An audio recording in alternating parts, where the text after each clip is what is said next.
quiero integrar en Bogotá, Colombia, saludar a Daniel Rico, investigador de la Universidad de Maryland, experto en economías criminales, en el análisis también de esas políticas públicas que han sido implementadas en Colombia en lo que tiene que ver con la sustitución de cultivos ilícitos, uno de los principales problemas que enfrenta el Estado colombiano. Daniel, bienvenido al programa La Noche de NTN 24. Buenas noches, Jefferson. Un saludo para ti y un saludo para toda la audiencia, especialmente a todos los colombianos en las zonas rurales que seguramente mirarán este tema con mucha más atención.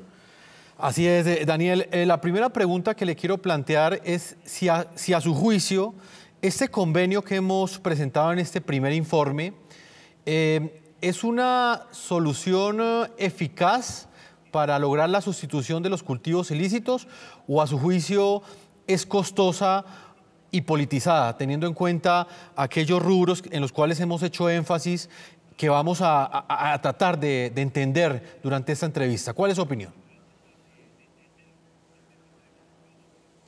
Mira, Jefferson, yo creo que tenemos que ver dos cosas. Primero, si la solución es la correcta, y segundo, si quien implementa esa solución es la organización correcta. Yo quisiera referirme primero a si es la solución correcta. Realmente, la sustitución de cultivos ilícitos en el modelo que el gobierno colombiano ha implementado con Naciones Unidas por más de 20 años ha sido un fracaso rotundo. No solamente en este gobierno, no solamente en este año, sino históricamente. Encontramos que desde el año 2003 al año 2015, el 95% de los recursos que se utilizaron para sustituir coca en Colombia se hicieron en zonas donde no había coca. Eso es un fracaso. Lo segundo que podemos encontrar es que la tasa de cultivos ilícitos ha venido creciendo a pesar de que hay mayores recursos para hacerlo. Tercero, lo que encontramos hoy en las carreteras de Colombia es una protesta y una manifestación de que las cosas no están funcionando nada bien. Entonces, y empezamos a mirar para atrás y empezamos a encontrar muchas incongruencias y malos mensajes de cómo ha sido ese modelo. Ese modelo basado en subsidios directos a las familias, en entregarles efectivo, es un modelo que está absolutamente vencido, es un modelo que no sirve y que la misión social rural nos muestra que ese no es el camino, varios estudios de planeación nacional nos muestran que ese no es el camino, y básicamente toda nuestra tecnocracia económica lo que nos está diciendo es que ese sistema de beneficios individuales de transferencia de efectivo, que en este gobierno tiene un porcentaje muy alto en este convenio, es un fracaso, que lo que tenemos que hacer es bienes públicos rurales, que lo que tenemos que hacer son vías terciarias, que lo que tenemos que hacer es electrificación, señal de celular y proveerle títulos de propiedad. Esa es la solución correcta. Si definimos esa la solución correcta, Naciones Unidas no tiene nada que hacer en ese proceso. Ese proceso realmente es un proceso que el Estado debería ejercer sin intermediarios con sus ciudadanos, con el sector rural. Y ahí empezamos a tener problemas, porque el interés ha sido de imponer un modelo de desarrollo alternativo que no es viable, que no ha dado resultados. Y es un poco el cuestionamiento que se le puede hacer a este convenio es ¿por qué no se revisa los errores del pasado? ¿Por qué no aprendemos de los convenios anteriores y de los fracasos que hemos tenido antes de entrar a financiar un proyecto a 5 años, a 4 años, con estos elevadísimos costos? Entonces yo quisiera generar este proceso tiene muchas dificultades, pero el primero es estamos tratando de dar una solución que no es una solución ni sostenible ni adecuada en el territorio. Si cambiamos la solución, vamos a encontrar otras alternativas, pero ese es el debate de fondo. No es quién ejerce ese contrato, quién gasta esa plata y cómo se maneja. Cuestionamientos que son supremamente válidos y que RCN ha sacado y que yo comparto en muchas de las cosas y de los que vamos a hablar más adelante, pero creo que el primer punto para la audiencia es esta es la solución equivocada. Por último, y quisiera hacer un poco de reflexiones, Naciones Unidas en Colombia ha jugado un rol muy importante. Te escucho, Jefferson. Sí, quiero hacer una pausa en este punto que acabas de plantear, Daniel, y es el que tiene que ver con... asegura usted que la ONU no ha sido la entidad pertinente o la más calificada, o por lo menos no ha dado los mejores resultados en lo que tiene que ver con la solución de los cultivos ilícitos en este momento. También hace usted un cuestionamiento a la política pública que se ha utilizado. En su momento, cuando logramos llegar en Colombia a niveles de 40.000 hectáreas de cultivos ilícitos, en este momento estamos en 188.000, según la Casa Blanca, según los Estados Unidos. ¿Cómo se logró en ese momento llegar a este mínimo histórico? No, ahí son varios factores. En la pregunta anterior me faltó responder, yo valoro mucho el esfuerzo y el trabajo que hace Naciones Unidas en la parte técnica de medición, de seguimiento, de evaluación. Creo que en eso hacen un trabajo muy bueno y el aporte que ha hecho CIMSE al país y a entender las dinámicas de las economías criminales es muy importante. Ese es un rol que correctamente Naciones Unidas debe jugar. El problema es cuando quiere jugar el doble rol de implementar los programas y además de eso evaluarlos. Esa endogamia no es muy sana para las políticas públicas.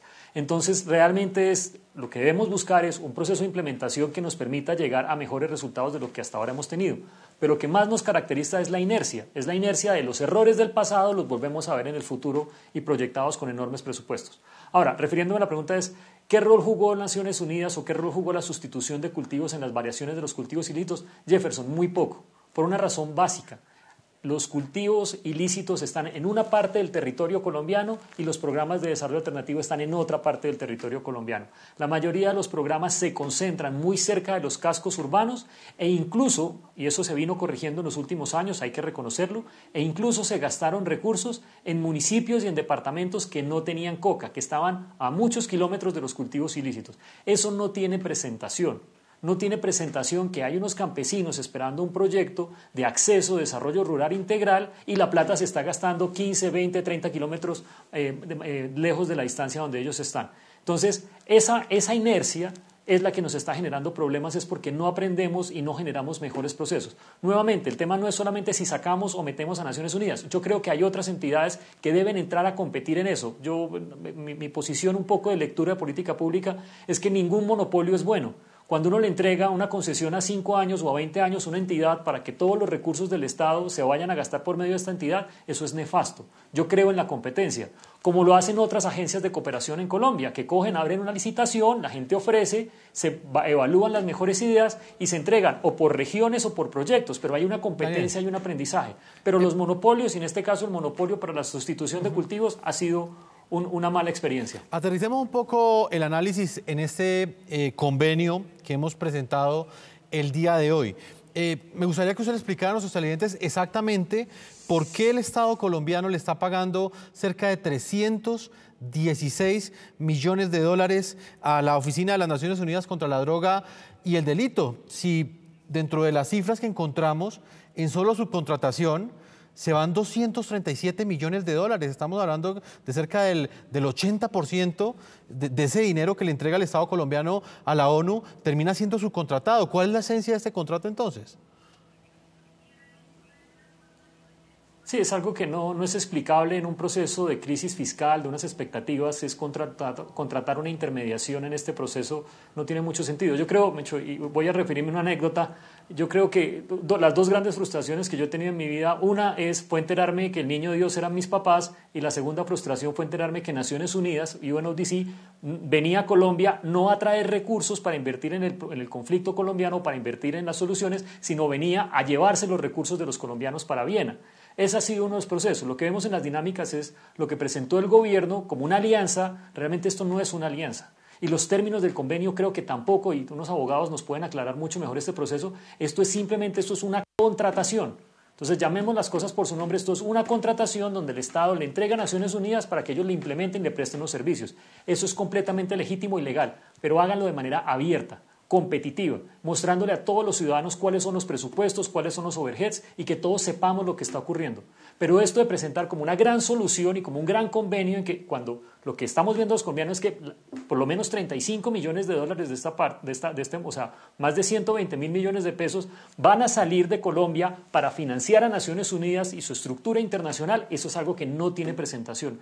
Ningún país del mundo paga tantos recursos al sistema de Naciones Unidas como Colombia. Un país de renta media, un país que tiene tantos problemas, un país que debe recibir cooperación y debe recibir recursos. No es un país que deba financiar por esta vía a la estructura global de Naciones Unidas. Entonces, estos son los debates que son sanos. Yo nuevamente insisto, yo valoro muchas cosas del trabajo que ha hecho Naciones Unidas, pero creo que es una condición endogámica esto de implementar programas, evaluarlos y además implementarlos a través de los monopolios de largo plazo que han tenido durante 20 años. Daniel, pues precisamente tenemos un cuadro que hemos preparado a propósito de este punto que usted habla, y son los aportes que a través de estas comisiones ha entregado Colombia durante los últimos 4 años. Como usted bien lo afirmaba, Colombia ha sido el país con los contratos más altos en términos económicos con la Oficina contra el Delito, contra la Droga y el Delito de la ONU. Veamos esta estadística que muestra los montos de los contratos de los años 2013, 2014 y 2015. Allí figura Colombia en primer lugar, por encima de Estados Unidos, México y Brasil. Colombia en el 2013, como ustedes lo ven ahí, aportó 55 millones de dólares, en el 2014 62 millones de dólares y en el 2015 22 millones de dólares. Daniel, ¿esto qué representa? Estaríamos hablando que un país que quizás no es muy rico como Colombia, es un país pobre, está haciendo mayores aportes a esta agencia de la ONU que en los Estados Unidos.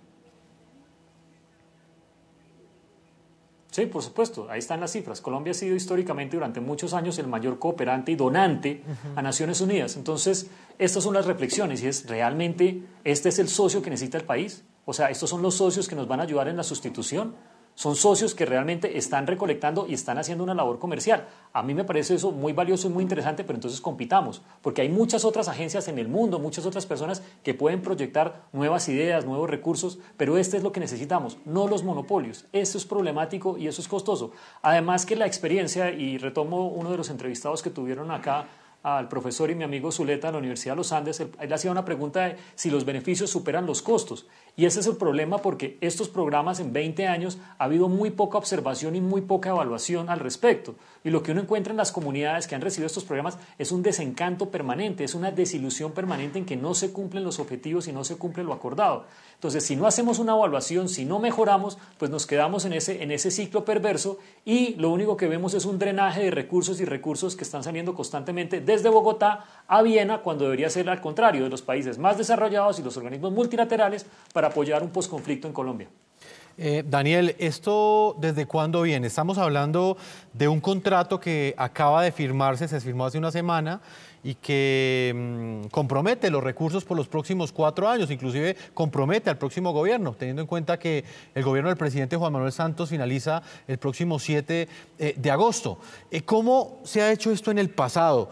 ¿Es la primera vez que no se convoca una licitación o esto siempre se ha trabajado de esta manera, de una asignación directa de unos recursos a la Organización de Naciones Unidas? No, esto es un monopolio histórico. Realmente llevamos muchos años en este proceso, realmente llevamos más de 20 años con diferentes convenios, diferentes estructuras. Lo que es novedoso es el tamaño del proyecto actual. Y también es novedoso que se haga cerrando un gobierno y dejando esta estructura hacia los próximos años. Y yo creo que las lecciones de los proyectos anteriores no se aprende ninguna. Yo le menciono 2 o 3. A mí me parece muy problemático, por ejemplo, que todo el proceso que tiene que hacer de auditoría en los procesos anteriores no se haya vinculado ni la Procuraduría, ni la Contraloría, ni los organismos de control. Que observen, que miren, a mí, yo creo que a Naciones Unidas, como a cualquier otra entidad, deben regirse por las normas colombianas y la transparencia no solamente se debe asumir, sino se debe validar y estar en este proceso. Y en este convenio esa lección no se aprende, no se incluye, no queda claro en lo que uno lee cómo va a ser esa auditoría de los recursos. Es más una autoauditoría, así como también es una autoevaluación. Otra cosa que a mí me parece muy problemático y es Naciones Unidas tiene una estructura de personal que el 99% de la Oficina de Naciones Unidas son colombianos. Es decir, nosotros no necesitamos el recurso de Naciones Unidas porque el recurso humano, los que están haciendo ese trabajo, son funcionarios colombianos, son colegas, son amigos, son personas que han trabajado en el Estado y son colombianos. Entonces no es que estemos trayendo los más expertos del mundo y una cosa como supremamente novedosa que nadie más puede aportar. No, es realmente una estructura de personas con unas diferencias salariales entre los extranjeros y los colombianos muy grande que debería preocuparnos y lo que tendríamos que hacer es realmente aquí existe el recurso humano para hacer mejores programas de sustitución que lo que hasta ahora las Naciones Unidas ha logrado hacer en Colombia. ¿Cuál es el quid del asunto? Y es que las agencias de Colombia, en este momento, la agencia de sustitución que maneja el doctor Eduardo Díaz o las agencias que existían antes de consolidación, el PCI, etcétera, etcétera, y nos podemos devolver mucho en los gobiernos anteriores, siempre han estado maniatados porque son agencias muy pequeñas. Entonces, para buscar implementar los recursos más rápido, lo que hacen es entregarle este dinero a Naciones Unidas para que ellos lo implementen. Entonces, como estamos improvisando y estamos llevando una sustitución a las carreras, ¿sí? Esa es la mejor alternativa, en vez de construir la institucionalidad que nos permita hacer un diálogo directo entre el Estado y los ciudadanos, sin tantos intermediarios. ¿Qué significa ¿Qué significa, Daniel, a su juicio, dejar este presupuesto, dejar este contrato para los próximos 4 años? Estamos hablando que es un contrato que va a ir hasta noviembre del año 2021. Para ese entonces ya habrá, el próximo gobierno ya habrá pasado sus primeros 3 años. ¿Eso exactamente qué representa? Que el otro gobierno quede completamente amarrado en términos presupuestales en lo que tiene que ver con sustitución de cultivos. Sí, yo creo que la sustitución es un proyecto de largo plazo y la sustitución abarca no solamente a un gobierno, sino un proyecto de sustitución bien hecho requiere más de esfuerzos de un solo año o 2 años. Pensar en largo plazo está bien, pero esto lo debimos haber hecho hace más tiempo y realmente hacerlo de la manera equivocada va a ser muy costoso, porque los acuerdos que se han firmado y que creo que ya van en 82.000 familias vinculadas, esos acuerdos no se vencen el 7 de agosto del 2018, esos acuerdos continúan. Y esos acuerdos están mal estructurados. Yo no conozco a nadie, ni dentro del gobierno, ni dentro de los asesores, y aquí ha habido muchas críticas viniendo de la academia, de los principales centros de pensamiento, aquí en mi casa, en la Fundación Ideas para la Paz, en De Justicia, en varias zonas, han salido comunicados diciendo este modelo de sustitución no es sostenible, ni presupuestalmente, ni económicamente, ni políticamente. ¿Por qué? Porque genera incentivos perversos. Al decirle a un campesino que le vamos a entregar 36 millones de pesos por hectárea, lo que le estamos diciendo es a todos aquellos que no cultivan coca, que se metan en la coca porque el Estado se las va a comprar en 36 millones de pesos la hectárea, cuando la inversión para hacer un cultivo de coca es solamente 7 millones de pesos. O sea, la rentabilidad es 5 veces más eso. Entonces, ese modelo de transferencias directas tenemos que moverlo a un modelo de inversiones en bienes públicos. Y el próximo gobierno tendrá que hacer esa movilización, ese cambio de chip, de en vez de estar dándole platica a cada uno de los campesinos, es empezar a construir la infraestructura que este país requiere en sus zonas rurales. Le va a costar mucho más trabajo hacerlo si buena parte de los recursos ya están hipotecados en un convenio hasta el 2021. Permítame, Daniel, integro a Óscar Ortiz, ex-AR Anticorrupción, experto también en temas de contratación pública. Óscar, bienvenido al programa La Noche. Jefferson, muchas gracias por la invitación. Óscar, la primera pregunta tiene que ver con la supervisión, la auditoría de este tipo de contratos. Estamos hablando de cerca de 316 millones de dólares. ¿Quién controla, quién audita este presupuesto teniendo en cuenta que es una entidad internacional, una agencia de la ONU? Pues de conformidad con lo que hemos venido conociendo a lo largo del programa, por el texto que nos revela el programa La Noche, lo que afirma el doctor Rafael Pardo, lo que nos explica Daniel Rico, ese texto efectivamente es muy débil en materia tanto de riesgos, que es otro capítulo que no voy a desarrollar, como en materia de verificación, tanto en el modelo mismo, que ya lo mencionaba Daniel, en el sentido de que quien concibe el modelo también lo evalúa, pero además en materia del contrato hay también por esa manera incita una suerte de supervisión y de ejecución yo con yo, lo cual está muy mal, a lo cual habría que agregar que en el texto no queda claro cuánto va a poner la cooperación internacional, la entidad, en este caso la ONU-DC. Sí, efectivamente fuera un dinero equivalente a el 50% del proyecto o más, el régimen aplicable sería de conformidad con la ley colombiana, la ley 80, el Estatuto de Contratación Pública, podría el Estado colombiano acogerse a los reglamentos y hacer una contratación directa. Pero como aquí efectivamente no se establece en la página 18, se dice que será un aporte en especie, pero que no está cuantificado, no se sabe efectivamente cuál sería el régimen aplicable.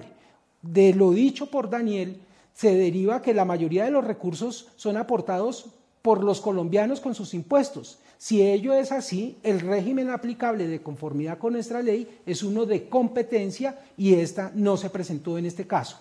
Y como sabemos, la función de la contratación estatal, además de la evidente de conformidad con la ley, es decir, obtener ciertos bienes o servicios, tiene otra en la economía y es la de brindar la oportunidad de trabajar con recursos públicos en competencia. Por eso no se puede asignar, sobre texto de una intervención de un organismo internacional una contratación directa que, como se cuestionaba ya antes en el programa, no está del todo clara porque Jefferson. A su juicio, ¿esta modalidad de contratación directa con esta agencia de la ONU garantiza la transparencia, respeta uno de esos principios de esa ley 80 que es la que reglamenta aquí en Colombia todos los temas que tienen que ver con la contratación pública? No se puede contratar de manera directa si el organismo internacional no aporta más del 50%. Y todo indica, por el texto que está indeterminado, pero por el conocimiento de Daniel del proyecto, que son la mayoría recursos colombianos, caso en el cual se viola la transparencia porque no hay competencia para acceder a trabajar con recursos públicos. E incluso queda una duda también en relación con la transparencia, teniendo en cuenta que el objeto de los contratos en ningún caso de este tipo de contratos con organismos internacionales, estados o entidades públicas internacionales u organismos de financiamiento multilateral no pueden consistir simplemente en la ejecución de unos recursos públicos puestos todos por los colombianos. Cuando se trata de eso hay una prohibición expresa en la ley colombiana que desde luego, además de una violación en sí misma, es una mácula, una mancha respecto de la transparencia. Señor Oscar Ortiz, ex anticorrupción, le agradecemos el tiempo que usted le ha concedido al programa La Noche. Muchísimas gracias, Jefferson, muy amable. Vamos a hacer una pausa. Cuando regresemos continuaremos analizando este documento, esta primicia de Noticias RCN y del programa La Noche. Una pausa y ya regresamos a la segunda parte de este especial periodístico.